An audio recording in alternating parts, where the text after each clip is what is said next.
Hey everyone, today I would like to share with you 10 things you may not know about the new DJI Air 3. Today I would like to dive deeper into features, modes and settings on this drone that are super helpful to improve your flying experience, get better and more dynamic footage, make your clips stand out and more. Let's jump right in. Now, if you're new around here, welcome to The Drone Creative, the channel that helps you learn more about flying drones. From basic tutorials to get you up and running quickly, to more advanced techniques to help you get better looking images and more cinematic videos with your drone. So if you would like to see more of that, then please consider subscribing by clicking that subscribe button down below, and make sure that you check that notification bell so that you will be alerted when a new video comes out. It would be greatly appreciated. And a quick disclaimer, DJI sent me this drone out early to test. However, this is not a sponsored video and DJI did not tell me to say anything specific in this video. So before we dive into a few things you may not know about the new DJI Air 3, let's quickly go through the specifications of this incredible new drone. The DJI Air 3 comes with two cameras on it. The first camera on this dual camera system is a 24mm f1.7 wide angle camera, and the second is a 70mm f2.8 telecamera, which gives you the equivalent of a 3x zoom. Using these, you can record video at up to 4K HDR at 60 FPS in normal mode, and the cameras can also capture slow motion at 4K 100 FPS or 1080p 200 FPS. And unlike some of the previous generation drones, when you use these slow motion modes, there is no cropping. The Air 3 has a flight time of 46 minutes, with the forward flight time being 48% more of that than the DJI Air 2S. When flying in high winds, the Air 3 has a max wind resistance of 12 meters per second and it weighs 720 grams. With this drone, you get 360-degree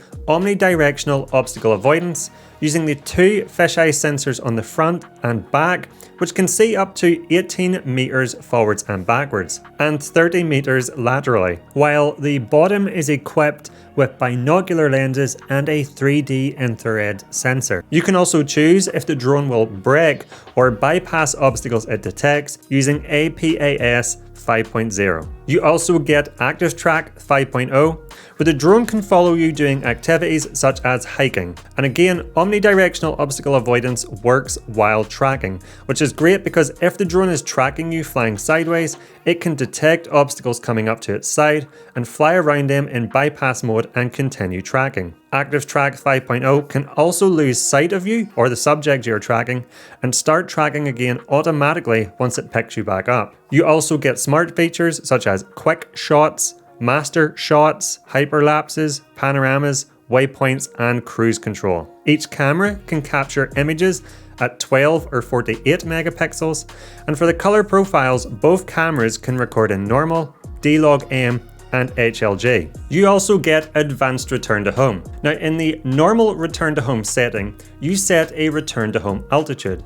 And whenever you lose signal to the drone or engage return to home, the drone will rise up to that set altitude, fly back to above its home point, which is where you took the drone off from, and it will descend and land where you took it off from. Using advanced return to home, the drone won't rise up to a set altitude. Instead, the drone will determine the safest and most energy efficient flight route to return the drone to its home point. This means the drone is saving battery as it returns home to you because it's not climbing up to a very high altitude.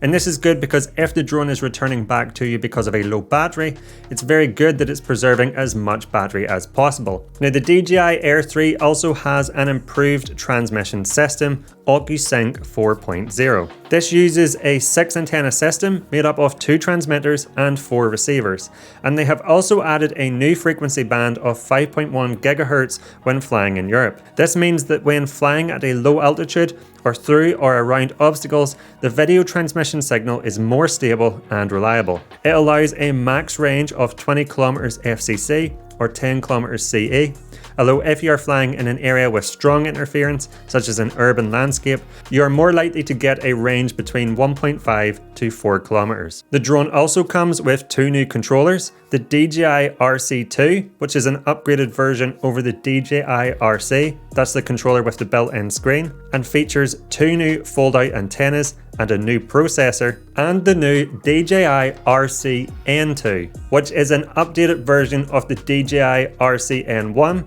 and that's the controller you attach your phone to and use the DJI Fly app to control the drone. So on screen now is a quick list of the big features and specifications of this drone, and this leads me on to the first point you might not know, and that is that the DJI RC-N2 also supports OcuSync 4.0. Now, when comparing this controller to the previous DJI RC-N1, the only visual difference you will see is that the DJI RC-N2 has a new black scroll wheel, and this new scroll wheel also has a different texture on it, which makes it slightly easier to grip with your finger and be more precise if making small adjustments on that scroll wheel. But the big difference is that this controller has also been upgraded from having 1 transmitter, as seen in the DJI RC-N1, to now having 2 transmitters, allowing this controller to also support OcuSync 4.0. So don't think if you are considering purchasing the Air 3 that you need to get the DJI RC2, that's the controller with the screen,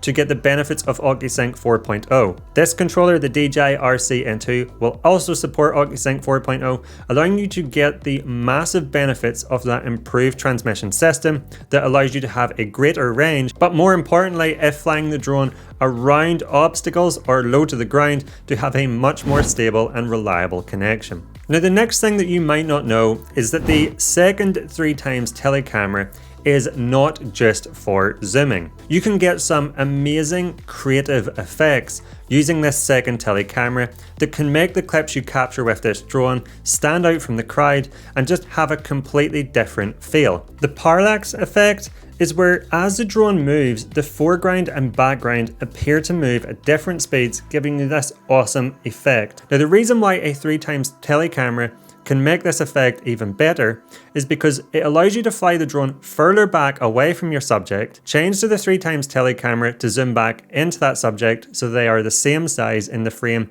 as they were using the wide angle lens. But now as you move the drone around, because the distance between the drone and the subject is greater because you've flown it back, this means that the background behind the subject moves at a faster speed, giving you a greater parallax effect. The 3x telecamera also allows you to achieve background compression. Because of a combination of the telecamera and the drone to subject distance, the 3x telecamera on the Air 3 can make distant objects look larger and closer to your subject than they actually are. As a result, it gives the appearance that the background has pulled in closer to the subject, allowing you to get more unique shots. Now, this is something I know a lot of people will be really happy to see, and that is the fact that everything you can do on both of these cameras is basically the same. For example, you can do active tracking with both cameras, which I love because tracking clips captured with the 3x telecamera offer a completely different perspective to that 1x wide angle camera.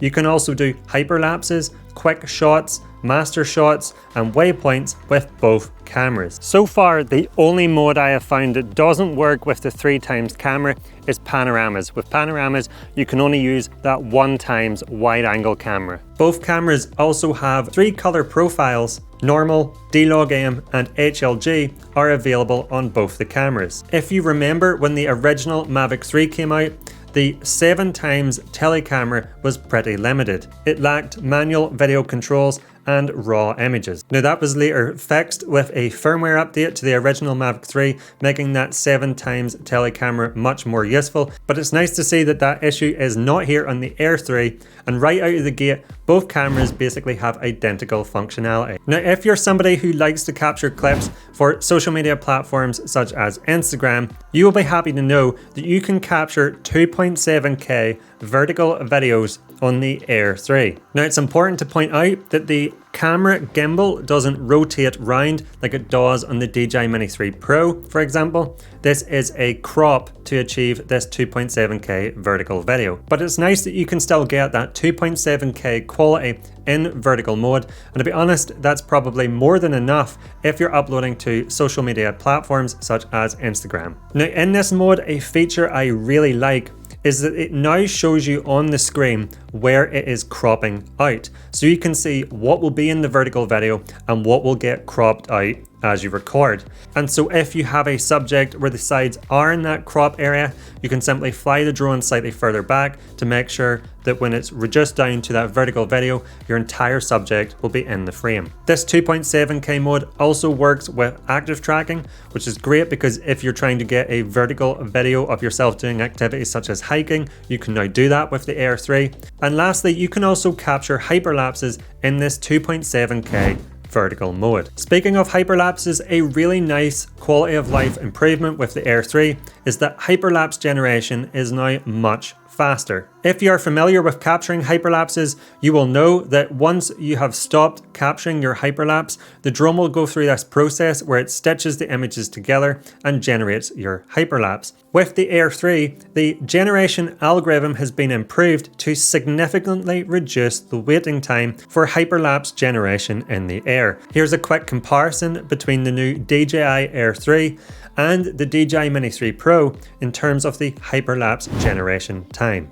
Now, just as a bonus thing that you might not know, and I discovered while flying the Air 3, is that you can now name the folders the videos and images you capture are being stored to while out on location. Now, this sounds like such a simple thing, but I have found it's actually sped up my editing workflow a lot. And that's because if you go to a location and capture lots of videos and images, you can spend a lot of time when you come back to edit them sifting through all the videos and images and putting them into different folders based on the location. But now you can actually do this in real time as you're flying your drone. In settings and under the camera settings, you will see a new option called customizable folder name.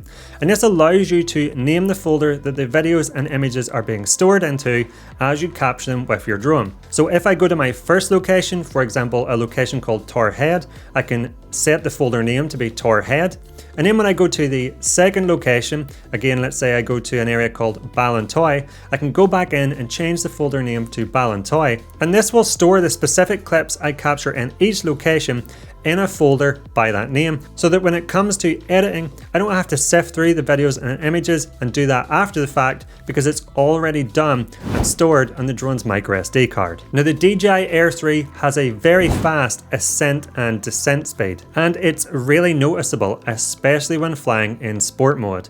And this is great for getting your drone into position quickly, or I have found it really useful for when you want to descend fast. I've been in situations before when flying other drones and maybe it starts spitting rain and you're trying to land it as quickly as possible. And even in sport mode, it feels like the drone is descending quite slowly. Well, this is not the case with the Air 3. The ascent and descending speed is very fast. The max ascent and descent speed for the Air 3 is 10 meters per second. And for comparison, the DJI Mini 3 Pro has an ascending and descending speed of 5 meters per second. Now, something else that you might not know is that smart features and tracking can work simultaneously. And the one feature I have found super useful with this is to be able to do cruise control while tracking. And this is super useful, especially when doing a tracking move of yourself, because it allows you to do completely different types of drone moves while the drone tracks you, because you don't need to worry about making the inputs on the controller. So to do this, you first need to assign cruise control to one of the function buttons on your controller, and you do this by going to Settings, Control,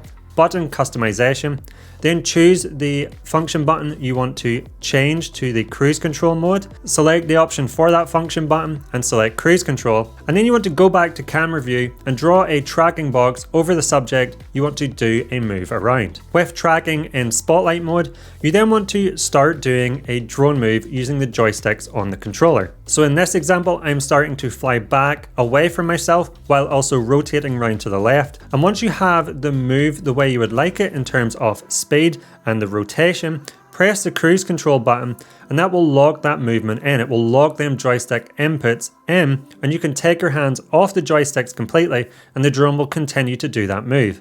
And the best part is, because you're using a tracking mode, you can now start moving and the drone will continue to track you while it does that move, and you don't need to touch the controller at all. Here's another example where I started to fly the drone upwards and then I logged that movement in with cruise control, and now as I walk forwards you can see that the drone is continuing to track me while doing this rise up move. Now this drone is eligible for Europe's C1 drone classification. You can see the classification stamp on the bottom of the drone. And one of the requirements for the drone to be eligible for the C1 classification is that it has to meet the noise reduction level of 83 decibels.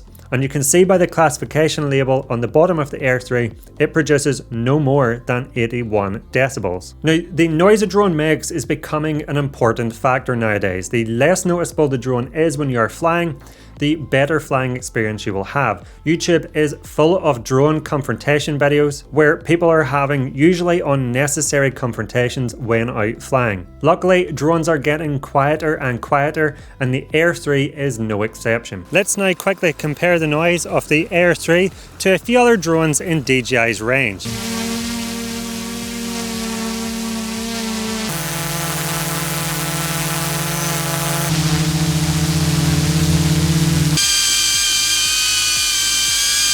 And this is how loud the Air 3 is when it's 5 meters above you in the air. As another bonus thing you may not know is that the Air 3 has ridges on the top of the drone. And these ridges actually hold the propeller tips securely when the drone is folded down, which means the propellers are held securely as you're putting the drone down into your camera bag or taking it out of your camera bag, and this will prevent them propellers from getting damaged. Now with the Air 3, you can choose between 12 megapixel and 48 megapixel images, and when you take an image using single shot mode on the Air 3, it uses something called Smart Photo 3.0, and this can automatically select between HDR, hyperlight, and scene recognition according to the scenario for better imaging results. And all this results in a much better looking image when you take a photo with the Air 3. When capturing raw images, the Air 3 captures in the HDR DNG format, where the camera captures a larger dynamic range with built-in contrast enhancement. And just while we're talking about images, the panoramas that you can capture with the Air 3 are absolutely incredible and have a max resolution of 13,000 by 6,500, which is a 2.5 times increase over the DJI Air 2S. If you are into aerial photography and take a lot of panoramas, then this drone should be on your radar. Lastly, we have ActiveTrack 5.0, which firstly makes use of intelligent AI and subject recognition to detect the type of subject you're wanting to track and change how it tracks accordingly. Now you will know this is working when you see the small symbol in the corner of the tracking box. So for example, if you draw a tracking box over a person, maybe you're tracking yourself, you will see a small person icon. Or if you draw a tracking box over a car, for example, you will see a small car symbol. Now, as mentioned, tracking works for both the cameras on the Air 3. You can do tracking with the 1x wide angle camera and the 3x tele camera. And this just opens up so many creative possibilities because it allows you to achieve things like background compression while tracking and just get completely different looking clips by punching in closer to your subject. Also, that 3x telecamera is really useful for when you don't want to get the drone close to a subject while tracking it. Maybe you're tracking a car and you don't want to get the drone super close to the car. Well, you can now keep the Air 3 back away from the subject and just punch in using that 3x telecamera. Now, something you might not know is that with ActiveTrack 5.0, you can also change the direction the drone is facing you while tracking, and you can also do this as the drone is tracking you. Now to do this, you want to press the small icon on the screen here, and then you have the option to choose between the drone tracking from behind you, in front of you, to the left, to the right. And if you want to change the direction the drone is facing you as it tracks, you can do this at any time by choosing another direction on this scroll wheel. So there we have it, 10 things you might not know about the new DJI Air 3. And if you would like to find out more about this drone or pick it up, I will put links in the description down below. Now before you go, if you liked this video and you learned something new, please let me know by giving me the thumbs up and clicking that like button down below. And if you love all things drones and want to know how to get better images and more cinematic videos with your drone, then I have a ton of tutorials on my channel which can help you level up your drone game. If you don't want to miss any of my upcoming videos, then please remember to click that subscribe button and make sure the notification bell is checked so that you will be alerted when one of my new tutorials is released. If you want to stick around and see a few more videos now, then here's a few I personally recommend. I'll not keep you back any further. Thank you so much for watching. I'll catch you over there.